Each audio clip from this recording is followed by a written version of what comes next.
Hi Catherine, so thank you for sending the file. Let's just take a look at this now. So I haven't tested it yet, but let's just reset everything to defaults. So I'm back where you are. One thing I wanted to mention before is make absolutely certain that your file type is ticked here, because it could be that you're actually using something else, like the bilingual Excel for example, and not this one at all. So no matter what changes you make in here, it won't affect it. So just make sure that that's ticked and it's above the bilingual Excel. So there's no other XLSX file types above this one, because Studio works by taking the top one first. Anyway, back to the point. So I open a file, go down to my embedded content, I browse in here, and pick your sample file, preview it without anything first of all.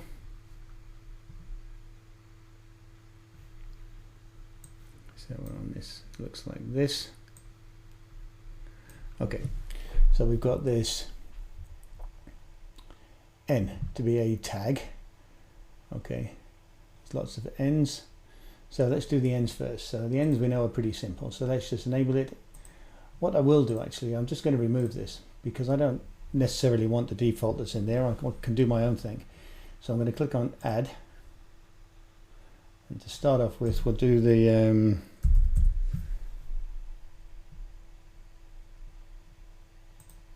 new line. So when I do that, you can see it's picked up all the new lines, so that's fine. Now in some cases actually, and you want this segment to break after the period before the new line. Okay, so this is a little bit different to what you showed in your spreadsheet, because here your new lines are at the end of a full stop. So this is a bit different. The reason it doesn't segment after the period is because Excel's a bit funny and everything's within a cell, and I guess that tag after it is causing a problem. Anyway, let's go for this, edit it.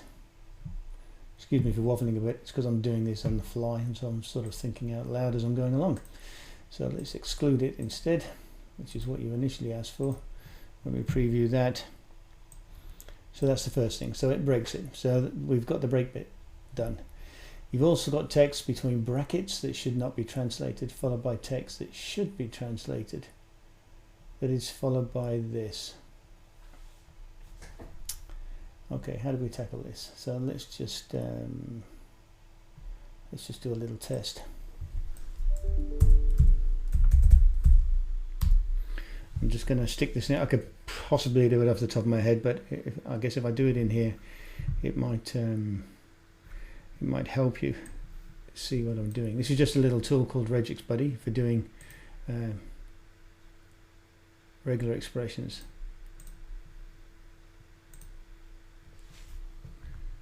So I'm going to put the text I want in there and the expression in here. Make sure I'm at C#. So I want to pick up something like that. You can see it's highlighting it.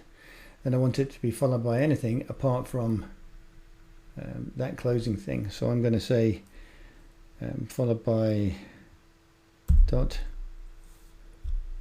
plus, which follows everything. Well, that's not what I want to do, sorry. I'm being really dumb. I want to follow it by anything apart from a closing one like that, and then a closing one. So that will be my first tag. So I come back to Studio and I'm going to say add. This time I'm going to take a tag pair. The start tag is that one. If I go back to my Regex Buddy, and I want to pick up this one at the end. So then for the next one I want as simple as that. I don't need to escape that one. In fact, I probably didn't need to escape the other one. Of course I did, because it went the other way. Okay, so that's my first one, to make it translatable. So then if I preview that, that gives me this. So I also have text between brackets followed by text that should be translated and is followed by that. So I can't expand the tag in here because I don't have the controls. You'll be able to do it in Studio, but that contains the text that you, there we go, I hover over it. That should not be translated.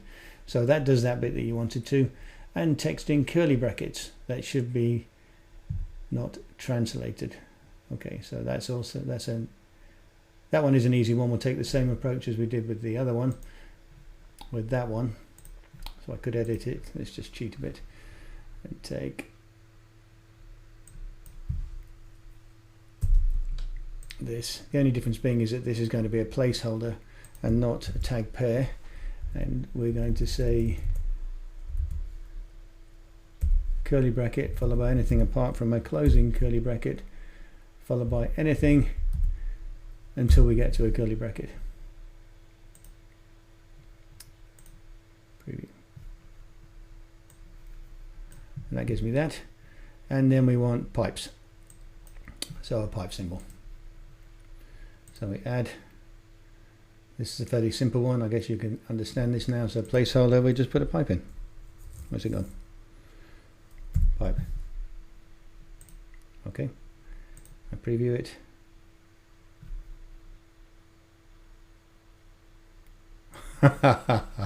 Okay, that didn't work.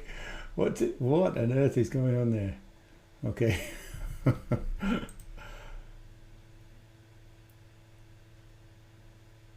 Let me just remove that for a minute and open up your Excel file. Well, that was really weird. I don't know what that was doing. That looked like a bug to me.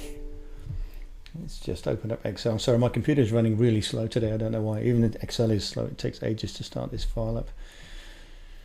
I think I just have too many things open. Hang on.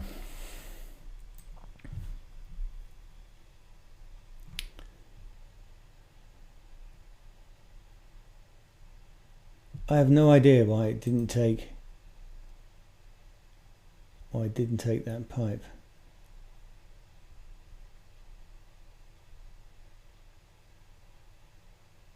That was really strange. Okay, so let's just try and let's just play with it a bit and see if we can convince it to do something different. Let's put a pipe inside these square brackets and see if that does the trick.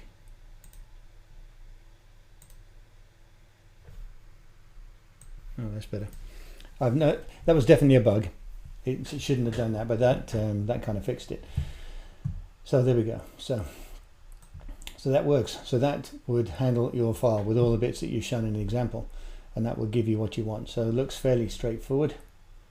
Those pipes, by the way, same thing. You could make those if needed be. If they were also acting like a break, you could also make those a break. I didn't need to in this case because in your example file the pipe was actually the last thing in the file, but you could exclude that as well. So just in case, let's just make sure that doesn't do anything silly. No. So that will do the same thing, but then if you had a pipe in the middle somewhere, it would also break it for you. So I think you've probably seen enough now that will give you an idea how to make this work. You don't need to go with the default rule. That's just a catch-all because many people don't understand regular expressions, and the catch-all often picks up everything they want, but yours is quite specific, and I imagine very little of what you showed there was picked up by the by that default rule. So better to create your own. So I hope that helps. Give it a go and see what you can achieve.